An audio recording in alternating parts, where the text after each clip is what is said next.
What up, everybody? Thank y'all for tuning in. You're now tuning in my podcast. I'm SF Johnnie, seriously focused Johnnie. You were tuned in to Difficult People Chronicles.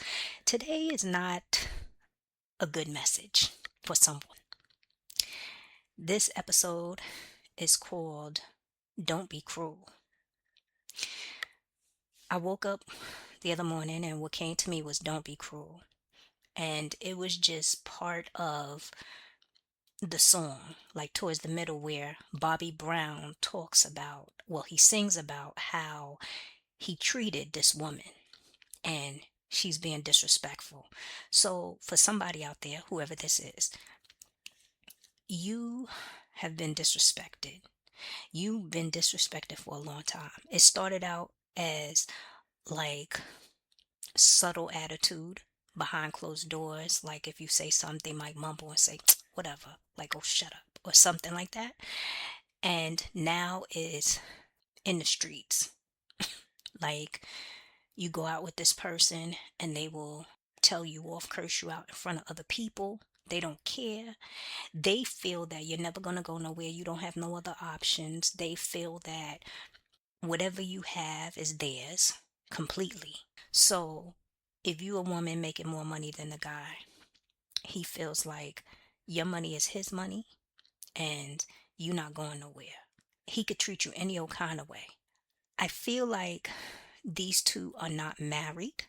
They might be dating or fiancés, but I don't feel like they're married. But this person feels like your money is their money. If it's a male that makes more money than the woman, this woman feels like your money is her money. And she could say whatever she want to you.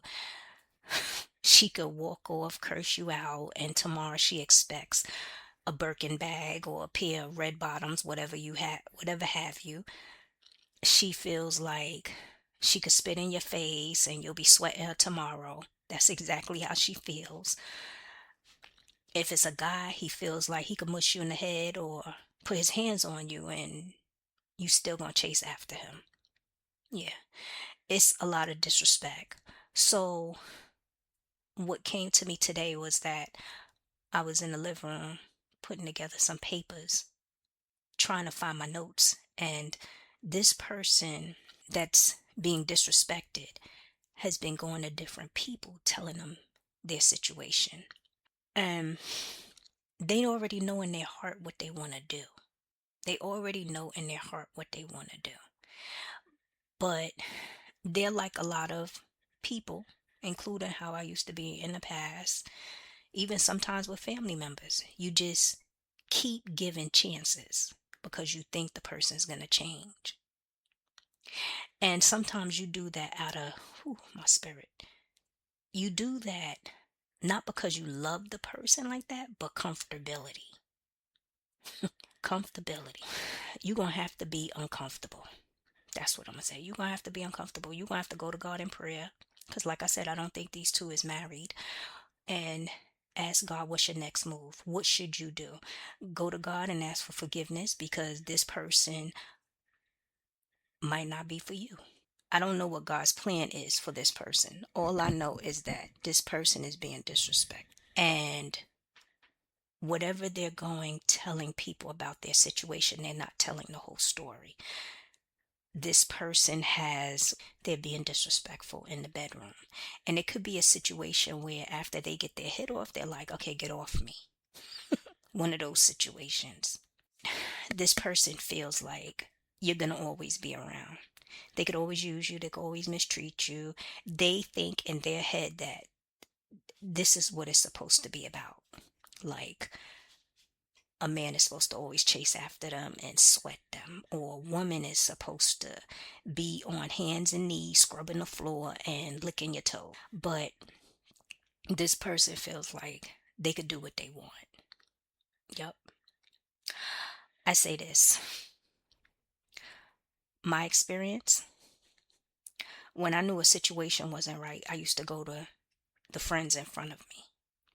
One friend was on the other side of and these were two married women. One married woman will be like, cut that clown loose and let's go shopping because he's a clown.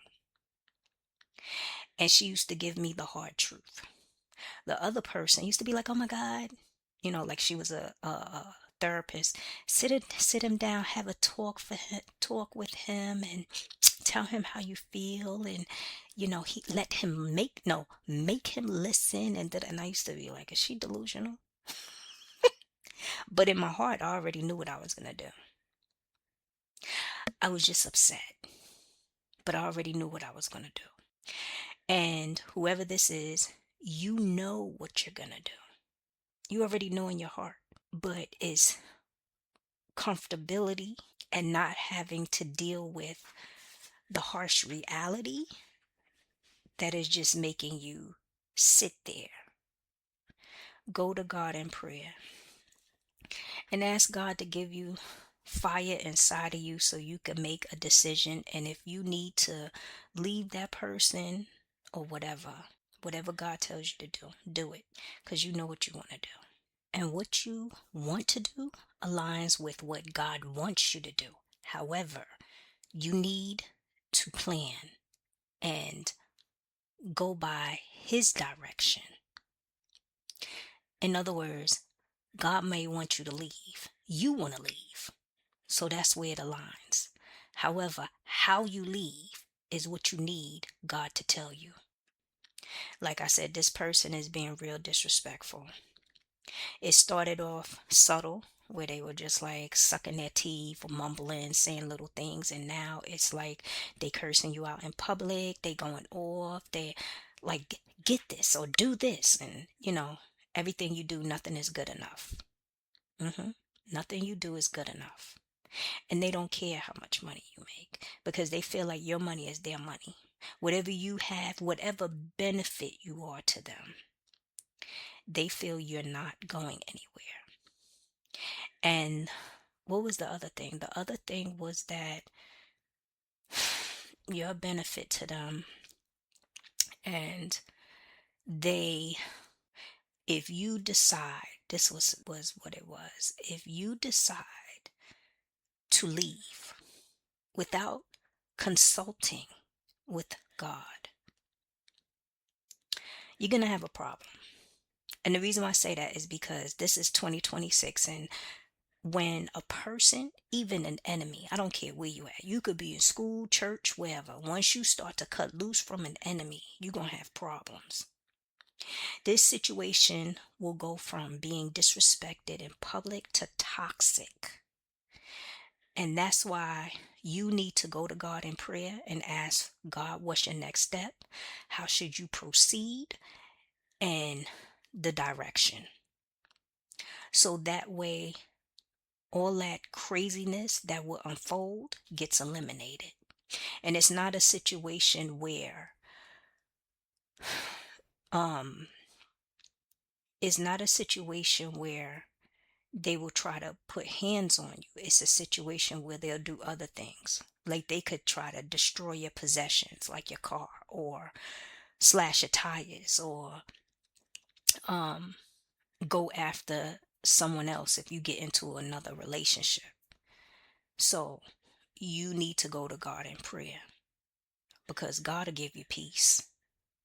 You know, God will give you, God will come through for you when you least expect it.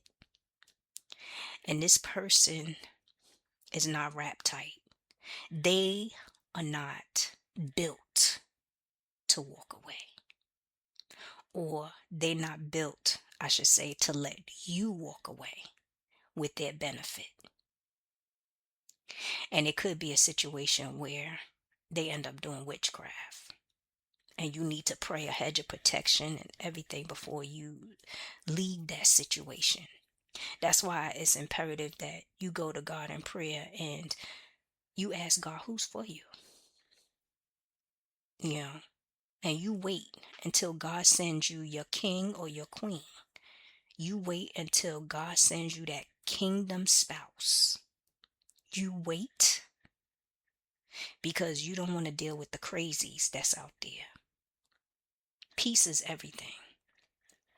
And this person is little by little turning up a notch, the fire. where you're not getting peace. You say something like, "Oh, can I have this chicken in the fridge?" And they just going off. You know what I'm saying? At a heartbeat. Because they feel they can. And they feel that you're soft, whoever this is. And they feel like you never gonna go nowhere because they feel like they the best thing since sliced bread. So don't forget what I said.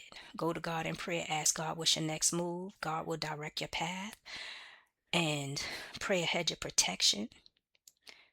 That's important. Pray a hedge of protection. Because this person I feel is cuckoo for Cocoa Puffs.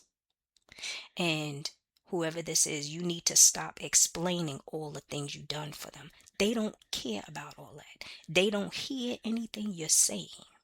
They don't care. They don't care what you bought them. They don't care how much you cared for them, the time you took to cook or whatever, or vacations you sent them on, or jewelry. They don't care. They just care about the benefit. And that's it. And that you continue to do what you do, even with them disrespecting you. Let that sink in. Have a blessed one. Check me out on YouTube, like, subscribe, click the notification, and the link for the song Don't Be Cruel by Bobby Brown will be listed below. Later.